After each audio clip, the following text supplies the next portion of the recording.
Тем временем во всех городах Коми продолжается массовая вакцинация против коронавируса. Так, в Инте на данный момент привито уже около 1500 человек. Среди них люди разного возраста и профессии, работники образовательных учреждений, различных предприятий и, конечно, пенсионеры. Что примечательно, вакцинация горожан проводится как в медицинских организациях, так и на рабочих местах. Любовь Лапина расскажет подробнее.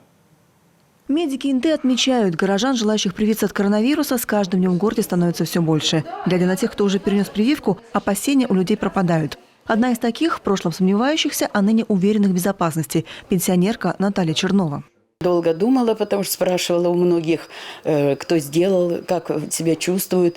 Ну, и вы знаете, все, вот сколько я спрашивала, и мои подруги, и моложе меня, все сказали, что у всех все хорошо. Там, ну, у кого-то было-то немножко температура, но это быстро это все проходило. И я решила, потому что мне хочется поехать к деткам, к внукам. Вот, и чтобы приехать, ну, как бы здоровой, знать, что все нормально, чтобы не принести инфекцию и не привезти им. В очереди таких с десяток. Некоторые еще даже накануне переживали, ночи не спали. Но признаются, куда страшнее заболеть. Ведь примеров с тяжелым течением болезни слишком много. А вот с тяжелыми последствиями российской вакцины никто из знакомых не столкнулся. Боялась я. Дочери были против. Мама, не торопись, потому что много слухов, что, в общем, нежелательных слухов.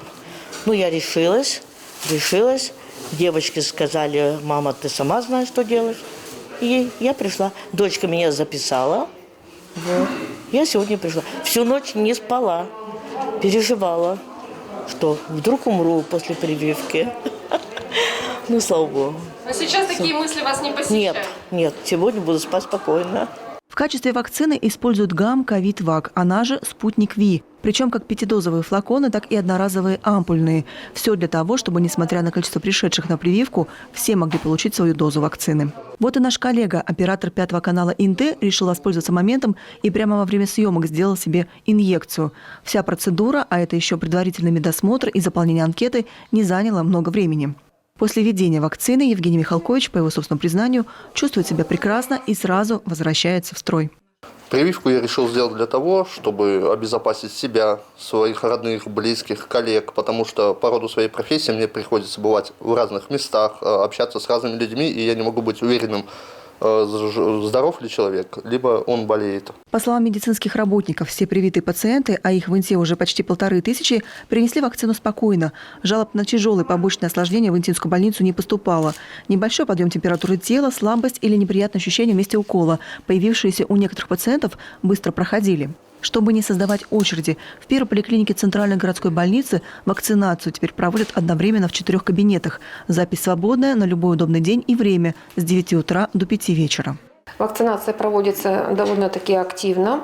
Мы мониторируем возраст прививающихся, и у нас лица старше 60 лет, которые в приоритете, они вакцинированы в количестве около 40%. Каждый день мы проводим мониторинг, и вот эта вот цифра 41-42, она является более или менее стабильной, постоянной. То есть чуть меньше половины всех вакцинированных – это лица старше 60 лет. Тем, кому сложно выкроить несколько минут на поход в поликлинику, врачи готовы сделать прививку прямо на рабочих местах. Мобильные бригады медиков выезжают на предприятия для вакцинации сотрудников. От руководителей организации принимаются коллективные заявки. Вакцинация проводится совершенно бесплатно. Мы выезжаем на предприятия по коллективным заявкам. Только, конечно, количество желающих вакцинироваться должно быть достаточным для того, чтобы врач с медсестрой выехали на предприятие. Потому что мы все-таки снимаем в этот день прием у врача-терапевта. А за прием он принимает как минимум 25 человек. Поэтому на выезде мы ориентируемся где-то цифру на человек на 20, 15 там минимум. Сейчас у нас были выезды уже в школы, то есть мы привили 5-ю школу, французскую гимназию, русскую гимназию, а также детский сад «Крепыш». Привили и сотрудников птицефабрики, а впереди на очереди оставшиеся школы и детские сады. Медики говорят, мы готовы сотрудничать с любыми организациями, выезжать к ним, чтобы не отвлекать людей от работы. Главное – желание трудовых коллективов. Вакцины хватит на всех. Любовь Лапина, Татьяна Манова, Евгений Михалкович, телеканал Юрган, Инта.